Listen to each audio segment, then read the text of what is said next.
Hey guys, welcome back. I hope you're having an amazing day. Let's get right into the stories. The first one is an entitled People Story. I had just started my new job as the property manager at a large apartment complex in the suburbs. It was a big step up for me career-wise, and I was eager to make a good impression. During my first week, I decided to park my car in one of the visitor spots while I went into the office to pick up some paperwork. As I was walking back to my car, I heard someone shouting from across the parking lot. "Hey, you can't park there!" a woman yelled as she stormed towards me. I turned to see a middle-aged blonde woman marching over, looking furious.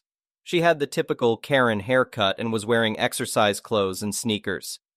"Excuse me?" I replied, confused by her anger. "That's my spot," she snapped. "I always park my BMW there when I'm back from my morning jog. Everyone here knows that." I paused for a moment, stunned by her ridiculous claim on a visitor spot in a public parking lot. "Well, I'm sorry, but this isn't a reserved parking spot," I said calmly. "It's first come, first served." The woman scoffed in disbelief. "Ugh, you must be new here. That spot belongs to me. I want you to move your filthy car right now." At this point, I was starting to get irritated with her rude behavior, but I held my tongue and decided to have a little fun with the situation instead. "Oh yeah? And who decides who gets which parking spot?" I asked with a smirk. The woman raised her chin arrogantly. "I do. I'm the self-appointed president of the Neighborhood Watch Committee." I had to stop myself from laughing out loud. This woman was even more delusional than I thought. "Well, I'm the new property manager here," I replied. "So, I'm afraid I outrank you when it comes to parking arrangements on this property." The smug look on the woman's face instantly faded. She looked stunned as she processed what I had just revealed. "Wait, you're the property manager?" she stammered. "That's right. And I can assure you that there are no reserved visitor parking spots here," I said. The woman's cheeks flushed red with embarrassment. She had clearly not expected to be put in her place by the new manager she was trying to boss around. "Oh, I see," she muttered, at a loss for words. "My mistake, then." "No problem," I replied cheerfully. "But in the future, you should really double-check your facts before berating other residents." The woman just nodded silently, looking completely mortified by the entire incident. She turned and hurried away without another word. I watched in amusement as she scurried back to her building, having been completely shut down. Later that day, I sat down in my new office and pulled up the resident records for the complex. It didn't take me long to find who I was looking for: Kara Williamson in 204B. Her file showed numerous noise complaints against her from other residents. Clearly, she was a longtime troublemaker here. I decided to have a chat with Kara about her behavior towards me and the other residents. The next morning, I had one of the maintenance guys leave a fake notice on her car, requesting she come see the property manager immediately regarding a parking violation. About 20 minutes later, I heard a knock at my office door. "Come in," I called out, unable to hide my grin. Kara entered, looking very nervous. "You wanted to see me?" she asked timidly. "Yes, please have a seat," I said, leaning back casually in my chair. Kara sat down across from me, anxiously fidgeting with her hands. "So I wanted to talk to you about that little parking incident yesterday," I began. "Oh yes, I'm so sorry about that," Kara blurted out. "I had no idea you were the new manager. Honest mistake." I nodded. "Yes, I figured it was just a misunderstanding, but I also wanted to discuss your behavior in general around here." Kara shifted uncomfortably as I continued. "The records show you have frequently been disturbing other residents with excessive noise and hostile behavior. And that little parking stunt yesterday leads me to believe you enjoy throwing your weight around." "No, that's not it at all," Kara protested, but the nervous look on her face told me she knew she was in the wrong. "Regardless, things are going to change around here on my watch," I stated firmly. "If we have any more incidents with you harassing residents or claiming public property as your own, you will face eviction. Do I make myself clear?" Kara's eyes went wide with fear. "Yes, of course," she sputtered. "I promise there won't be any more problems from me." "Good. I'm glad we could have this little chat," I said with a smile. Kara nodded and quickly excused herself from my office. I knew I had made my point. She would definitely be behaving herself from now on if she wanted to remain a tenant here. Later that week, I hosted a resident meet and greet so I could start meeting the community properly. As I was chatting with people, I noticed Kara lingering near the back of the room. I excused myself and went over to say hello since she had been avoiding me since our talk. Kara, so nice of you to join us tonight, I said cheerfully. Oh, yes, thanks for having this event, Kara replied awkwardly. Of course, I want to make sure all the residents feel welcome, I said. I paused before adding, especially those who may have gotten off on the wrong foot when I first arrived. Kara flushed red again. Right, about that. I really am sorry for how I behaved before. I appreciate you apologizing, I replied. Let's put it behind us and start fresh, okay? Kara nodded, looking relieved. That sounds perfect. As Kara walked away, I felt a real sense of satisfaction. I had put a neighborhood bully in her place without ruining her life or anything too drastic. It was a victory won through reasonable assertiveness and a little cunning. The residents noticed the change in Kara's behavior, too. In the following weeks, people would come up to me and remark how much more peaceful the complex was now. I was glad to hear my tactics had worked so efficiently. Kara remained a model resident from that point on, having learned it was in her best interest not to trifle with me. My first big challenge at my new job had taught me a valuable lesson. Sometimes you just need to outwit an entitled jerk to put them in their place. I realized Kara was likely accustomed to getting her way through intimidation. But the second someone with actual authority came along, she cowered quickly. In the end, it felt good knowing I had improved life at the complex so quickly. And I never let Kara forget our little parking incident, always greeting her jovially whenever I saw her around the property. The memory of her embarrassment that day would be sure to keep her polite behavior in check. She had messed with the wrong property manager and got a taste of sweet karma in return. The next one is a pro-revenge story. My best friend was married for 10 years with his ex for a total of 13 years. He was absolutely head over heels in love with her like I had never seen before, which I never understood due to her alcohol abuse. She would take it out on him, and when he'd be venting about it, he'd always fall back on, it's not her, it's the illness. A very respectable and admirable stance on it. Last year she asked for a divorce because, after years of what I would call abuse, he had simply run out of gas. Her reasoning for asking for one? When she got fired for testing positive for weed, he wasn't empathetic enough.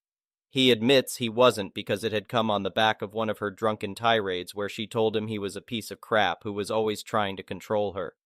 When all he ever tried to get her away from was booze for the way she treated him when she was drunk. It took him forever to move on from this, with the divorce following shortly after. And earlier this year, after thinking he was moving on, he calls me to come over, and he's in a bad way.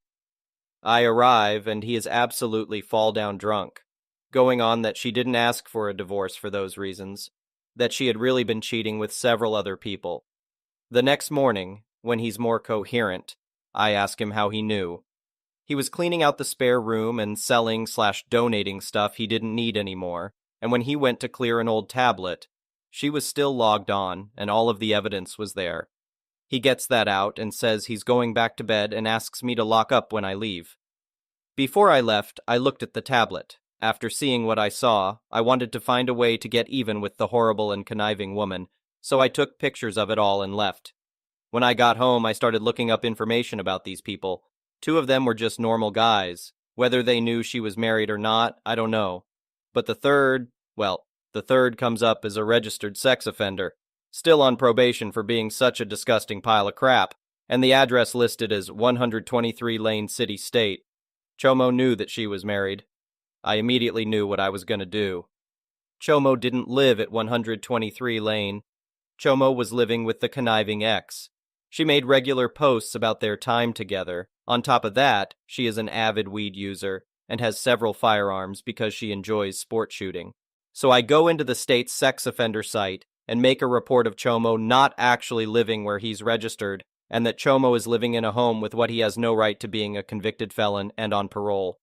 I include screenshots of the social media posts and all to back it up. I was thinking little would happen but an inconvenience to their lives. Boy, was I wrong. She broke her typical posts with nothing serious trend on social media yesterday with this gem. My year can't get any worse. Chomo lost his job, and I am now facing eviction because I can't afford my rent. So I go on the state court system site to see if it's related, and yes, it was. Chomo was rearrested. She clearly can't post bail, or Chomo would be out. The job she took after being fired definitely can't support her lifestyle. so he's probably going back to prison or at least jail, and she's a breath away from being homeless. I don't know if I'd ever tell my best friend I was the one behind this, but he is definitely ecstatic to see a horrible woman and sewer rat get what they deserve. Part of me wants to put up the sex offender registration link and that it's sitting in jail and say something to the effect of, "It's a little more than losing a job," but not wanting to make my best friend's life harder, I'll just let sleeping dogs lie. The next one is a petty revenge story. When I was young and naive, I lived in France and started dating a French university student. We lived together for a while. It didn't go well. He was very controlling and manipulative. Fortunately, with the help of some very kind French neighbors, I escaped and returned home. His family didn't take it well. I was his first serious girlfriend, and he was the golden child. How dare I hurt him by leaving? Then he faked a suicide attempt. I started getting hateful phone calls from his mother demanding that I return, until one night I got a call from his brother. This was odd because they didn't get along. The brother was an affair child, definitely the scapegoat. The brother had been approached by the neighbors who had hinted that perhaps my ex wasn't the saint that his mother believed. The brother asked me for my side of the story. I didn't really understand that I had been abused at the time and struggled to explain it, in a non-native language to boot. I wasn't doing well at articulating what had happened. For some reason, the one thing that really stuck in my mind, and really creeped me out, even more than the abuse for some reason, was that he had named his penis. Not only had he named it, but he insisted that I call it by name at all times. I mentioned this to his brother as something that I felt really uncomfortable with, then almost as an afterthought mentioned that he had also named the brother's penis and often compared them. There was a very long silence. Then the brother ended the call abruptly with what sounded like, "If you've ever met an angry French person, you'll know what I mean." A series of infuriated noises followed by a growl and almost certainly a lot of hand gestures that I couldn't see. 2 days later, I got a call from his father apologizing on behalf of the family and saying that they would be getting my ex help before they finally left me alone. The next one is a malicious compliance story. About 2.5 years ago, my apartment was broken into during a camping trip. Some things were stolen, including multiple firearms. A year and a half ago, one of my firearms was found with some kids selling crack in a small city right over the border of the next state. The plea deals fell through, and the girl the cops had initially mentioned was going to trial. I received a letter in the mail telling me of the court date and location, but it was explicitly not a summons. Whatever, I wanted my gun back sooner than later, so I went. Both the prosecutor and the assistant prosecutor were out sick, one with COVID. They made us hang around for a while for no reason, and eventually I just left. They didn't like that, but whatever. Being there was legally voluntary. I told them they could mail me the new date and I'd deal with it then. 3 weeks went by, and here we are this morning. I got home from work and checked my mail. There are 2 letters, one for the first girl and another for a guy I know just as an accomplice from the updates about the girl. His trial is today and hers is tomorrow. I went to the courthouse 40 minutes away and let them know I'm here, everything is fine. They brought in the jury pool and spent 2 hours getting down to 7 jurors. The trial started and we were just patiently waiting, 4 cops and 1 other civilian victim witness. They told us no worries, this will be super quick. They basically just need to ask if it's the firearm I reported stolen and I'll be on my way. They called in all the cops who were getting paid this whole time. It's now 1 p.m. I had been up for 24 hours on 3 hours of sleep the day before, after working a 12-plus hour overnight shift. My entire body was cramping, I was super uncomfortable, and I was exhausted. I last ate at 10 p.m. The assistant district attorney came out and told us they're taking an hour lunch break. I told her I can't stay and I need to leave. She told me I'm not allowed to. I already presented as a witness to the judge. I'd been summoned. I hadn't. They can charge me with this or that. One of the cops told me they could detain me. The judge could order me, after I pointed out I hadn't been summoned, and again, this is voluntary. Basically, they tried to strong-arm me when all I wanted to do was go home. I pointed out that this guy isn't even who I was told was found with my gun. The assistant DA started explaining how, oh no, he totally was. I don't know who you heard that from, my local PD mentioned the girl by name originally, giving me all these details about the case, then re-emphasizing, I really must stay or I'll be charged with a crime. Don't worry though, we'll get you in right away so you can leave soon being in more than an hour, minimum. Here's the thing, The judge issued a sequester order first thing in the morning before jury selection. I said fine and waited. Here comes the single greatest act of malicious compliance I've ever committed in my life. All the attorneys came in, all the jury came in. The judge made me swear to tell the truth. I did. As soon as I finished, I blurted out the prosecutor broke the sequester and was telling me about the case during the break. Stop. Everyone except the lawyers out, including me. Eventually, they brought just me back in. The judge again made me swear to tell the truth, confirmed I understood what was happening, told me the importance of a fair trial. Maybe don't witness tamper then. And explained that witnesses are never to volunteer information and are only to answer the questions. You've been summoned, and it's a legal obligation. I let him finish and mentioned that I have never been summoned. He said, "Then I'm ordering you, understood?" Yes, everyone came back in. We all took our oaths again. The prosecutor that was threatening me started asking questions. Here's the thing, I swore to tell the truth. I never agreed to tell it in a way that makes her life easier. She asked me some basic questions, name, age, what I do for work, etc. Then she got into the actual questions. Do I own weapons? Did I report any stolen around this date? Did I own one of this model? Did I report this model stolen, etc.? Is this your gun? It certainly looks like it. Did the Exekadix police contact you when it was recovered? No. Who did? YYP Police Department, my local PD. Did they give you any details regarding how it was recovered? They said it was allegedly used in a crime by a girl's name. Defense objects, and the judge strikes that from testimony. By now, the DA is realizing that she's giving me too much leeway and starts asking for yes or no answers. Eventually asks if I'd recognize the serial number if I saw it. I tell her no. And that roughly sums up my questions from her. Then it's the defendant's turn, and it goes exactly as you would expect by now. I answer truthfully, but in favorable wording. You said it looks like your gun, but you can't confirm? I'd need to compare the serial number against the police report, or the gun shop which still has it on record. Do you know who stole your firearm? No. Do you recognize Ziz? No. She asked a few more plausible deniability questions, and then I was free to go. I can't wait to be back tomorrow for the girl's trial. I'll probably be much less malicious, but I know the DA will be nervous when she sees me. Court is officially over, so the sequester order is no longer in effect. Good times, and don't worry if I botched her case in this regard. That kid had more than enough charges. He should have taken the plea deal.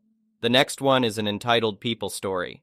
Just a few days before Christmas, my husband's older brother's ex-wife called to say that they were in town from Texas and wanted her kids to see their cousins, my kids. We had been extremely busy and had many plans between my husband's aggressive chemotherapy treatments and life in general. But I told them that we had 2 hours in between our busy schedules. They came over and we welcomed them and were gracious hosts. The oldest son, Billy, asked about our Christmas lights. I told him that these are Govey lights and how they come equipped with preset lights for every occasion holiday, and I have been making my own patterns on them. He asked me to show it to him, which I did, but then he asked if he could make some too. I told him no, because the last time you had my phone, you downloaded a few games, and a couple of them had viruses which my cell phone carrier had stopped. My husband and I have some properties and a property management company. I got a call and walked away to answer it.